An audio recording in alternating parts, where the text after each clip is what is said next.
হ্যাঁ, টেনশন করাটাই খুব স্বাভাবিক। তোর এত স্বপ্ন, গান নিয়ে এত প্যাশন, সেটা বোধহয় আর থাকবে না বাবা। I have to try some different path. এটা হতে পারে না। দিদি স্যাক্রিফাইস করছে শুধুমাত্র আমার জন্য, আমার স্বপ্নের জন্য। এটা হতে পারে না বাবা। না দেখ, এই সংসারে তোর দিদির কন্ট্রিবিউশন প্রচুর, এটা ঠিক। আজ আমরা বেঁচে আছি শুধু ওর জন্যই। কিন্তু ওর বিয়ে না হওয়াটার জন্য তুই নিজেকে গিল্টি ফিল করিস না। ও বিয়েটা করেনি কারণ ও ওর নিজের অতীতকে ভুলতে পারেনি। সেটা ওর দোষ, তোর নয়। তোর দোষ নয় সন্দীপ। তুমি কি বলতে চাইছো বাবা? আমি বলতে চাইছি, এই যে আমি অরুণ সেন নিজে একজন ফেলিওর মিউজিশিয়ান, নিজের অন্ধ অতীতকে ভুলতে না পেরে এটা চেয়ে এসেছি যে তুই যেন আমার ট্র্যাকে না হাঁটিস। আমার ব্যর্থতার প্রেশারটা আমি তোর ওপর চাপাবার চেষ্টা করেছি, কিন্তু আই অ্যাম রং। বাবা, এটাও তো ঠিক, আমিও তো ফেলিয়ার। না না, একদম না, একদম ফেলিওর না। তোদের সবার সামনে একটা অনেক লম্বা পথ পড়ে রয়েছে। আসলে আমরা গার্জেনরা নিজেদের ইনসিকিউরিটিটা তোদের ঘাড়ে চাপিয়ে দেওয়ার চেষ্টা করি আর বলি যে সময় নেই, সময় নেই। কিন্তু সময় আছে, আছে। You will have to wait for proper time. বাবা,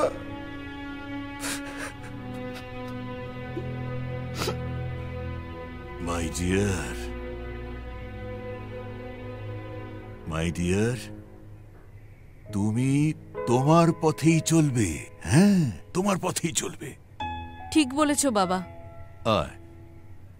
তুমি একদম ঠিক কথা বলেছ। দেখ ভাই, তুই তোর পথেই চলবি। আচ্ছা, তোমরা যে কথাগুলো বলছিলে আমি বাইরে থেকে সব শুনেছি। এই তুই কি বলতে চাস রে? আমার বিয়ে হচ্ছে না? হ্যাঁ, এই আমি বিয়ে করছি না তাই আমার বিয়ে হচ্ছে না? আর তুই না একজন শিল্পী, তুই এখনকার দিনে দাঁড়িয়ে একটা মেয়ের বিয়ে হওয়া বা না হওয়ার উপর সুখের মাপকাঠি বিচার করছিস? আচ্ছা বাবা, তুমি বলো, বিয়ে হওয়াটাই কি সুখের? হ্যাঁ, সংসার করলেই সুখের হয়? এই যে তুমি ভাই, তোমরাই তো আমার সুখ, তোমরাই তো আমার সংসার। আচ্ছা, তুই কেন বুঝিস না বলতো? তোর সাকসেসটাই তো আমার কাছে আনন্দ। কেন কেন এই কথাটা তোকে বোঝাতে পারছি না? তাছাড়া তুই একজন শিল্পী, তুই জীবনটাকে ভাস্টলি দেখ ভাই। হ্যাঁ, তনুজা একদম ঠিক কথা বলেছে। জীবনটাকে ভাস্টলি দেখ, অনেক বড় বড় করে দেখ। তুই তুই তোর বাবার মতো হেরে যাবি না। তুই লড়াই করবি, শেষ পর্যন্ত লড়াই করবি।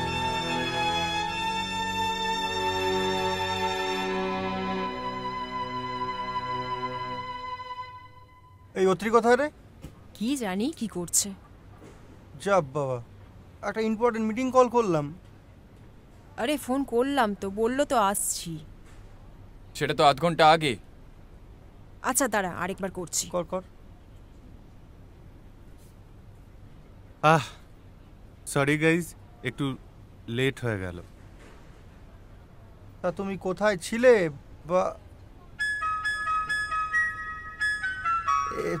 সরি।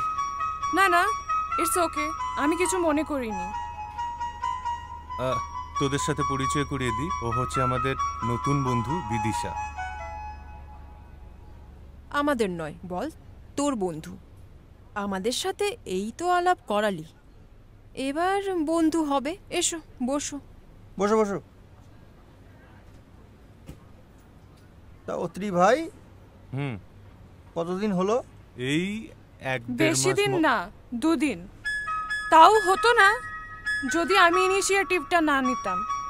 তোমাদের বন্ধুর তো খালি ছাদ অবধি দৌড়। এই ছাদ মানে? বলবো সব বলবো, তা তোমাদের নামটা তো জানা হলো না। আমি হচ্ছি তৃষা, ও হচ্ছে রণ ওরফে রণদীপ, ও হচ্ছে স্যান্ডি মানে সন্দীপ, আর ও হচ্ছে অত্রি। ক্যাবলা একটা। এই তো। এই রে, হ্যাঁ, আসর তো জমে উঠেছে। ওমা, এ তো দেখছি নতুন লোক। ভালো ভালো। কেন, এতে আপনার কোনো আপত্তি আছে? না না, আমার আর কি আপত্তি বলো।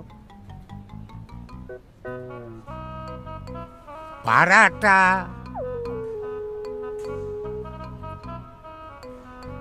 পেয়ে যাবেন কাকু, কবে পাবো? কিছুদিনের মধ্যেই। হ্যাঁ কিছুদিনের মধ্যেই। আসলে হ্যাঁ পেয়ে যাবেন। পেয়ে যাব? হ্যাঁ হ্যাঁ, পেয়ে যাবেন। কবে? হ্যাঁ, আসলে জেঠু বুঝতেই তো পারছেন, স্টেজ প্রোগ্রাম তো এখন নেই বলতে গেলেই চলে। স্টেজ প্রোগ্রাম নেই? তা আমি আমার ভাড়াটা কবে পাবো? না না, স্টেজ প্রোগ্রাম না হলে আমরা ভাড়ার টাকা কোথা থেকে দেব, তাই না? দেখো, যে কাজে পয়সা রোজগার করতে পারো না, সে কাজটা করার দরকার কি? আরে কি বলছেন কাকু, আমাদের কালচারকে বাঁচাতে হবে তো, মিউজিককে বাঁচাতে হবে না? কালচার মিউজিক বাঁচুক বাঁচুক, তা আমার গাড়ে চড়ে বাজবে কেন? এরকম করবেন না কাকু, প্লিজ একটু একটু কনসিডার করুন। এই এই এই এই তুমি এমন করে বলছো না, 6 মাসের ভাড়া বাকি, সেটা যদি না পাই আমি তালা লাগিয়ে দেবো। না না জেঠু, তালা ফালার আবার কি দরকার, আমরা দিয়ে দেবো, আমরা চেষ্টা করছি তো, দিয়ে দেবো আমরা। চেষ্টা করছি আমরা। দেবে? হ্যাঁ দেবে? হুম। এই কথাটা তোমাদের মুখ থেকে কতবার শুনেছি, কিন্তু কাজের কাজ কিচ্ছু হচ্ছে না। অথচ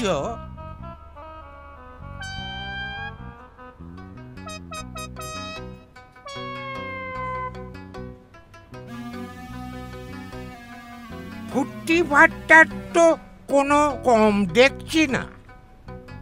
কি ব্যাপারটা কি বলুন তো, তখন থেকে দেখছি উল্টো পাল্টা বলে যাচ্ছেন।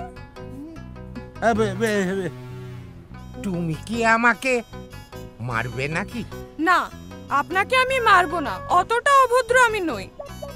6 মাসের ভাড়াটা বাকি তো? হ্যাঁ। ঠিক আছে, পেয়ে যাবেন, 15 দিনের মধ্যে আপনি পেয়ে যাবেন। এখন আসুন তো, যান।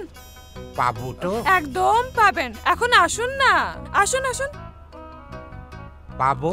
একদম পাবেন, কোনো চিন্তা নেই। এবার আসুন, যান।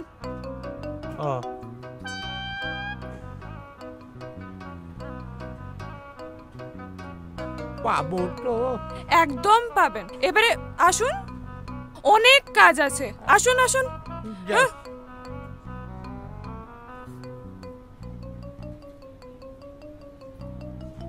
15 দিনের মধ্যে পাবো? পাবেন, এবারে বেরোন। 15 দিনের মধ্যে পাবো তো? একদম পাবেন, এবারে আসুন না।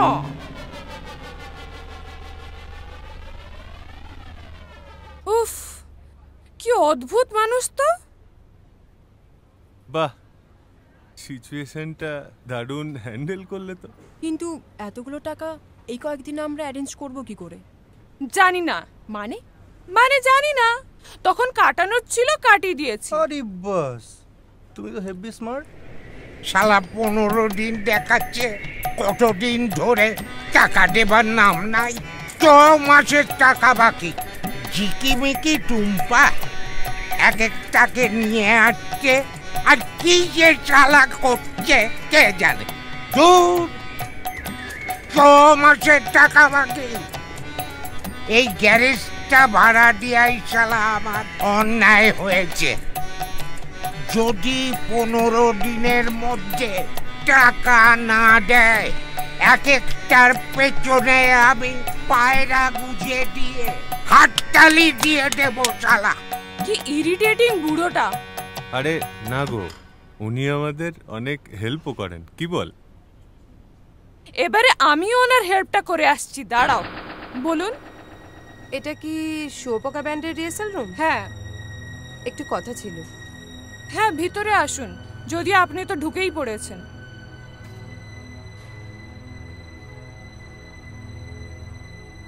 হাই, আমি মোনালিসা। বলুন আপনার কি প্রয়োজন? শুনলাম আপনাদের ব্যান্ডের একটা সোলো মিউজিক ভিডিও শুট আপনারা করতে চান। কিন্তু ওই মিউজিক ভিডিওটার জন্য তো আমরা বাইরে থেকে কোনো অ্যাক্ট্রেস হায়ার করছি না, আমরা নিজেরাই অ্যাক্ট করব। হ্যাঁ, আর এমনিতেও কাজটা ভীষণ প্রিলিমিনারি স্টেজে রয়েছে। নতুন কোনো অ্যাক্ট্রেস নেওয়ার মতো বাজেট তো আমাদের নেই। আমার কথাটা আগে শেষ করতে দিন। আমি এখানে অভিনয়ের জন্য আসিনি। তাহলে আমি আপনাদের কাজের ফিনান্স অ্যারেঞ্জ করে দিতে পারি। হ্যাঁ, wow, thank you so much. আমার কথা কিন্তু এখনো শেষ হয়নি। সরি আপনার কি বলার আছে বলুন। এর এগেনস্ট একটা কাজ আপনাদের আমাকে করে দিতে হবে। কি কাজ? কিডন্যাপ। হ্যাঁ ম্যাডাম, আমরা সব ভুলভাল গ্যাংয়ের ছেলেপিলে নই, আপনি ভুল জায়গায় চলে এসেছেন। আমার কথা এখনো শেষ হয়নি। ধুর, তখন থেকে এক কথা শেষ হয়নি। আপনি এবার আসুন তো প্লিজ। কিডন্যাপ আপনারা করবেন আমাকে।